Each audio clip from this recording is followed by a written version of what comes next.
Happy Thursday, everyone. Welcome back. We have a football game tonight. We have the Jets in New England. Not sure how good of a game this will be tonight, but hey, we're gonna watch Drake May in prime time and see how it goes. They have some cool uniforms tonight too, so I do want to check those out. But we're gonna hang out here for about a half an hour or so, as we do every Thursday night. I'm going to read the player news first, and then I'll come back to your questions. So if you guys do have start sit questions or any other relevant questions, please get them in the chat. I will come back to them in just a few minutes. We're going to just read the news here. Torrey Horton not practicing for Seattle, back-to-back DNPs. That's going to put him on the doubtful side of things for Sunday. Big game too. Rams Seahawks, man. That's going to be a really good football game in the later window of the day. Bam Knight limited on today. He was limited yesterday. I think he has a chance to play. Cardinals backfield is going to be a little bit messy. I have DeMercado ranked as a running back 3. Like Adonai Mitchell is going to be active tonight. I don't expect him to lead the team in snaps and routes and that kind of stuff. It's literally, he's been there for about 10 days. But I am excited to see him make his debut, see if he can make a play or two and just kind of start building. He's going to get the wide receiver 1 treatment, I think, at some point for the Jets. And especially with Garrett Wilson now officially on IR, he's going to miss the next month. Big night for Adonai Mitchell. We'll see what he looks like tonight. He's worth stashing. Maybe he doesn't make a big play or anything tonight, but he is worth stashing for future weeks, as it's hard to find, teams' number 1 wide receivers for free on the waiver wire. Terrell Jennings is active tonight. He had started the game last weekend over Travion. We'll see what he can do here. I'm interested to see how that split looks. Justin Fields expected to start. I don't know why they're playing around and waiting to name the starter. Like, that's such a silly thing to do. We knew Fields was going to start, but they're going to continue to do that weird stuff.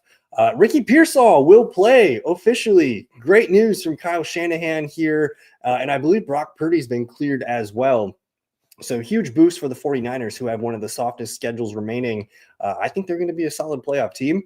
Bretton Strange officially limited today. Parker Washington officially limited after not practicing yesterday. So good news there. And then more good news for the Jags. You have Brian Thomas Jr. limited again.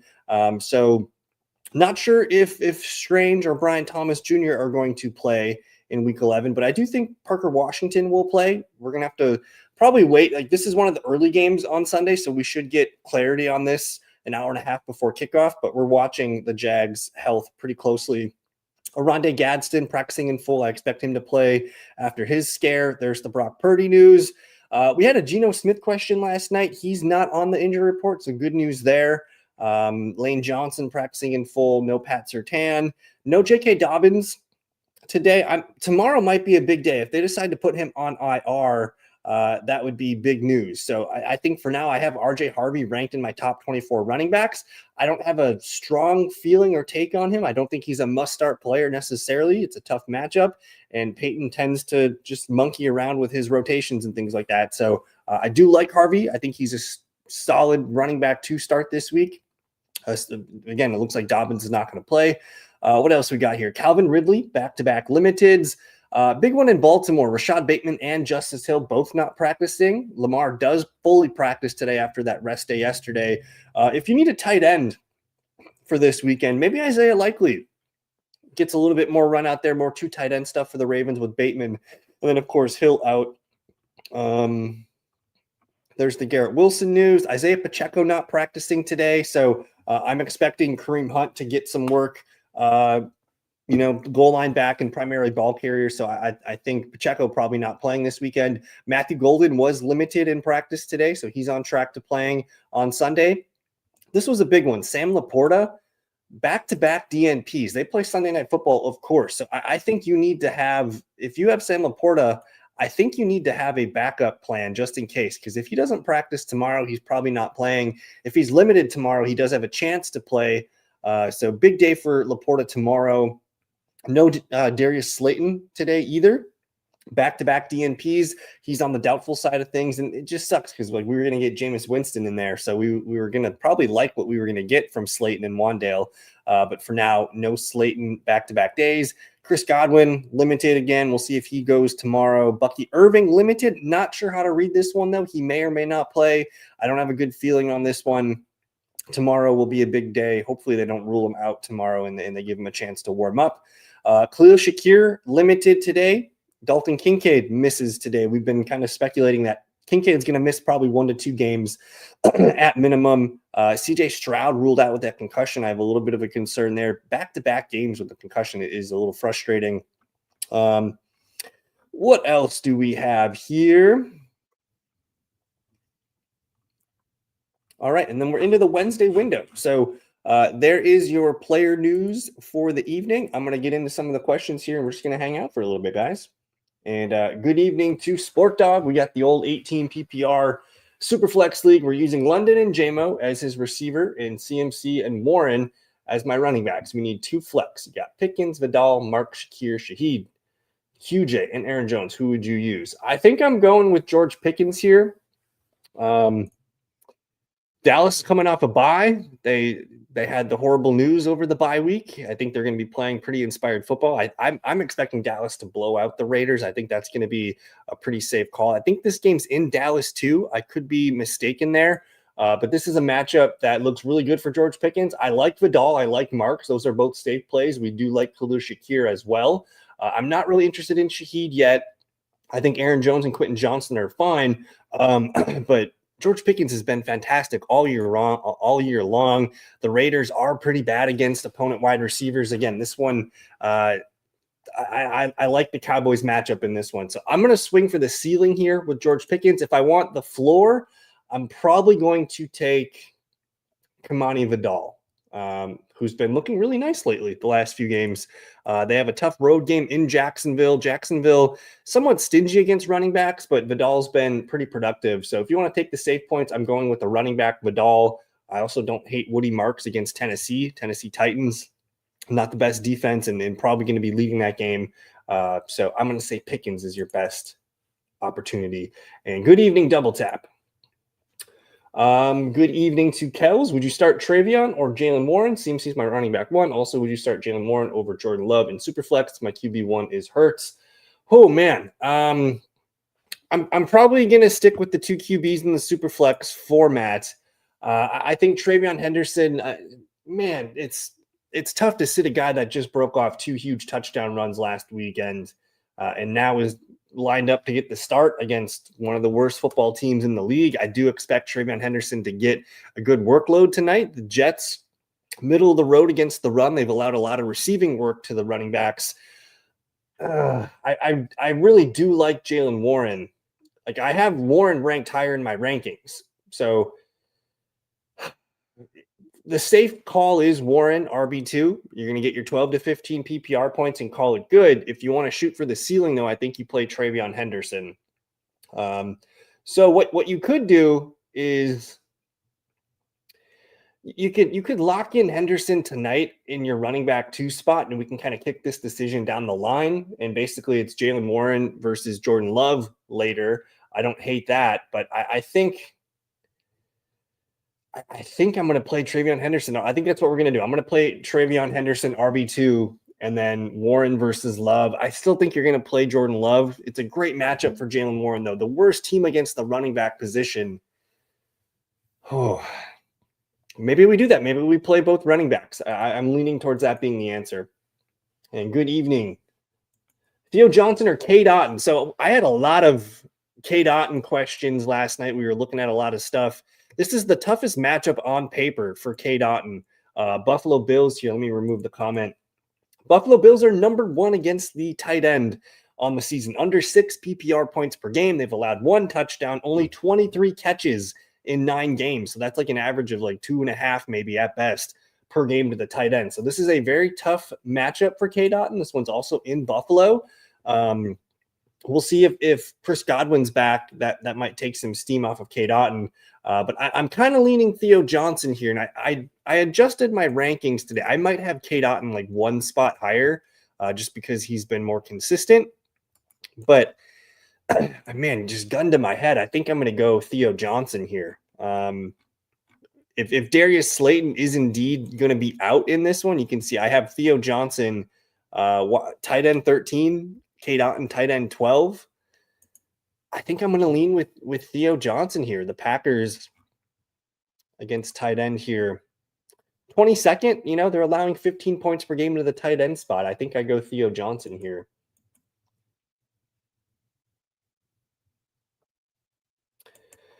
I'm probably not going to go Tyler Lockett in my super flex. I think that would be a frustrating situation, but I do think I'm playing Fields here. It's Thursday night, man. If you want to have a good time and live a little, we could play Justin Fields tonight, or we could possibly risk missing out on a good game because there's probably going to be some garbage time in this. Um, I think Fields has that opportunity to get you 20 points probably more frequently than Tez Johnson, who I know just got 20 points. I still think the safe floor of 6 to 8 points. Man, I think I'm going to play Jay Fields tonight. And good evening. Hey, we got a question in here. I believe this is on. I believe you're watching from your phones, which is great. So I did start this other phone live feed here, which I know the formation is not as great on the computer, though it's a lot better format. But if you're watching live on mobile, I appreciate you guys. But the servant says QJ, Tez, or Woody for flex. I really like Quentin Johnston this weekend against Jacksonville. That's not a good defense right now. They rank 25th and opponent wide receiver points per game with about 35. You got a banged up Gadsden right now. Keenan Allen's kind of falling slower and slower, and it's pretty much Lad McConkey in bits of QJ's show. So I think I'm leaning Quentin Johnston here, but Woody Marks, man, getting the Tennessee Titans, who are middle of the road here. I guess they're not. They allow the 28th most fantasy points per game to the running back spot. I think I'm going Woody Marks here. He offers a really safe high floor and a pretty big boom spot as well. Davis Mills is the quarterback, which I think provides some stability still. Man, Woody Marks, I think, is the best combination of floor with a nice ceiling of 20-some fantasy points. I'm gonna go Woody Johnson. If I'm ranking him, I'm gonna go Woody, Quentin, Tez Johnson there. I mean, if you have an IR spot, sure, you can put him in there, but this season's slowly going down the drain here for the New York Jets. There's a good chance that we might not see Garrett Wilson again this season. Just because he's on IR doesn't mean he's coming back after those 4 games. So I would probably only add Garrett Wilson if I had an open IR spot. I don't really want to drop anyone useful to add Garrett Wilson right now. And honestly, they can't really throw the ball all that well right now. So I personally would rather add Adonai Mitchell than roster Garrett Wilson rest of season. That might be a hot take, but I think I'm interested. And I don't know what's this, but so if you're watching on your computer, the format is a lot better. If you're watching on mobile, I think the YouTube Live mobile now, it has me in a little tiny vertical box, and my stats are to the side of me. So it is what it is. If you want to check out the live stream on your computer or maybe go to the YouTube app and open it up, you can get a better look there if that's what the issue is. And I appreciate you. Thank you for hanging out with us on this Thursday evening and getting your question in. I don't really like Tyler Lockett this week, man. I think he's dust, man. Like Geno Smith did target him. If you are just trying to get 8 fantasy points, I think you play Tyler Lockett. He's really not a guy that I'm super excited about. He does get Dallas, so I get it. The matchup is supreme. Like, this is where you want to be. You want to be playing the Dallas Cowboys, but the Cowboys are coming off a bye. They're going to be playing with I think, some energy in this one after their bad news over the bye week. I think Tyler Lockett just does not do it much for me. So I'm not in on Tyler Lockett, but I could be wrong. Who do I use in my QB? Jackson versus Cleveland or May versus Jets? Jackson was practicing in full today. I'm going to stick with Lamar Jackson. I know Drake May's been very, very good lately. I get nervous about these Thursday night games quite a bit. So in your situation, if the question was Drake May or Baker Mayfield, I'm probably going Drake May. If it was like Drake May or, I don't know, Caleb Williams, I'm probably going Drake May. I still have Lamar Jackson as a top 5 quarterback this week. So we're going to stick with Lamar Jackson. And hopefully, basically, as long as Drake May doesn't go over 28 fantasy points, I think you're going to be fine, because I do expect Lamar and the Ravens to look good this week. I do not think Isaiah Pacheco plays. He's been back-to-back DNPs. He's had a lot of time to rest over that bye week, and he's still not practicing. I would be shocked if he plays. He'd have to get a limited practice in tomorrow, which even if he does, the data from Wednesday and Thursday suggests that he's probably taking one more week off before practicing next week. And good evening, Mr. Magic. Buy low on AJ Brown.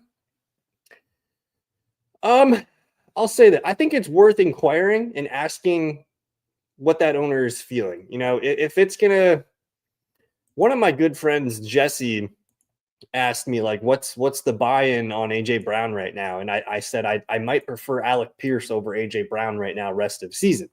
We're looking at guys like, I don't know, maybe a Jordan Addison would get it done. Maybe a Jawan Jennings would get it done. Maybe a Parker Washington. So like the cost is pretty low. I think I'm going to take Alec Pierce over AJ Brown rest of season. I know AJ Brown, not having a great year. He's going to probably have some big games the rest of the season, but I think it's willing, the name AJ Brown is going to be very heavy. If it's going to cost me a top 24 player that I feel really good about, I'm probably not going to buy it. But if I can get him low, if I can say flip him for, I don't know, maybe I can flip him for Alec Pierce. Maybe I'm into that. Maybe I can flip him for DJ Moore or again Jordan Addison, something like that. Maybe Troy Franklin, maybe. Loveland or Otten in this one. Again, the matchup here is not great. It might be a little small on the live vertical, but Buffalo Bills rank number 1 against opponent tight ends under 6 points per game. So there's a good chance Otten goes over that. I'm betting he's going to get more than 6 fantasy points this weekend, but historically here this season, it's not been a great spot to start tight ends against the Bills. Colston Loveland, on the other hand, Minnesota Vikings, kind of a squeaky spot here, 15 points per game against the tight end. I do worry about Cole Kmet playing and being healthy because they kind of like to use multiple tight ends. My rankings are going to have Otten a little bit higher than Colston Loveland. So I get it. If you're nervous about these numbers with Cade Otten, just keep in mind he's been pretty good lately. And Baker Mayfield is kind of a difference maker. Loveland starting to come around, but we've only seen it for a couple of games. I don't have Loveland in my top 15 tight ends, but I have Cade Otten here at 12. So I think I'm going to lean Cade Otten despite the tough matchup on paper, and we'll see if he can prove it. Who's a receiver I can target if I trade Keenan and Tez on the top of your head? Okay. Keenan Allen and Tez Johnson. So Tez is hot. Keenan is not. I think they're both kind of low-end wide receiver 3 flexes right now. If you're going to be able to flip them for one guy, you're probably going to have to. You might be able to go ask about Jameson Williams, see if that guy wants to get out from underneath him. You might be able to go and ask about a Brian Thomas Jr. type if you want to buy low on BTJ. You might be able to go ask. You'd probably get DK Metcalf if you want to buy in on him. You can maybe go for Tet McMillan. I like Zay Flowers. It really depends on which team needs receivers. If they need, they're not going to trade you their top receiver, but if they have a second good receiver, whether maybe it's Stephon Diggs, maybe it's Quentin Johnston, maybe it's Cortland Sutton, try and find someone that's been a little frustrating lately, but still has a nice high weekly ceiling. And I think that could work out for you. So just off the top of my head, I might even prefer Wan'Dale Robinson right now over both of these guys. But not a terrible thing to stick with both these guys. Again, I think having depth is a key factor as the season goes on. Buy low running backs, man.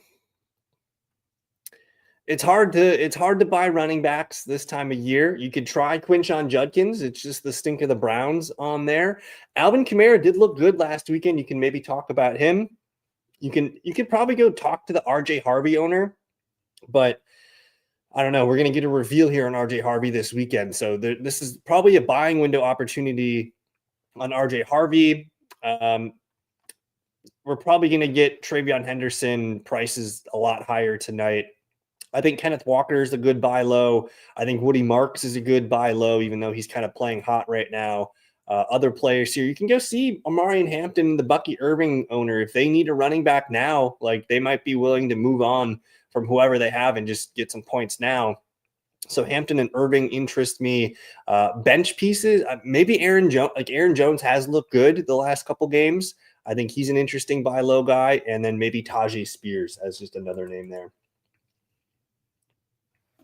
So I am concerned because I believe this is the third or fourth concussion that he's been at least checked out for. This was his first like true concussion, but he's had a little bit of he's had a lot of hits, man. He's kind of a little reckless running the football still. I do worry about the Giants having to shut this season down at some point. They've already lost Neighbors. They've already lost Jackson Dart here with the concussion. There is a concern there, but when he comes back, man, like he's probably going to be a top 12 running quarterback in my ranking. So I think as long as he's playing, yeah, I want him on my fantasy team. That's for sure. So still fantasy relevant. We just need him to heal up this weekend. I can't quit Brian Thomas Jr., man. I still think he's got big potential every week, and it's hard, man. Now you add Jacoby Myers and Parker Washington's been playing well. Brenton Strange is playing well. Maybe it's a situation where the offense in general gets better and coverages soften up a little bit. I think this ankle injury might also change some of the way he runs his routes and things like that. It could be good or bad, but I still think Brian Thomas Jr., when he's out there, he's going to be a difference maker. He's not the wide receiver one that we paid top end prices for. He might give us a couple wide receiver one weekends the rest of the year, but I still think for fantasy, he's going to be a useful fantasy wide receiver 2-3 type player. And if I'm ranking Jags receivers rest of the season, I think I'm still going to want Brian Thomas Jr. more than the others. But his ceiling and outcome is probably more closely linked to like a Marvin Harrison, maybe not quite a T. Higgins because he's going to catch a lot of touchdowns, but I still think he's in the wide receiver 3 range. So our other QB is Nix. I do have some concerns on Nix, man. He looks really good sometimes, but last time we saw him, it did not look good. And now we're going to get Kansas City this weekend. So I think, you got to play Nix if you don't have any other backup options. But I still think Nix is, if that's your QB one the rest of the season, I think you're going to be okay. Oh, Gainwell, Singletary, or Marquise Brown. So we did get into, I don't know why it wasn't on the injury news feed, but Xavier Worthy, I think he did not practice today. Was he added to the injury report? Let me look this up.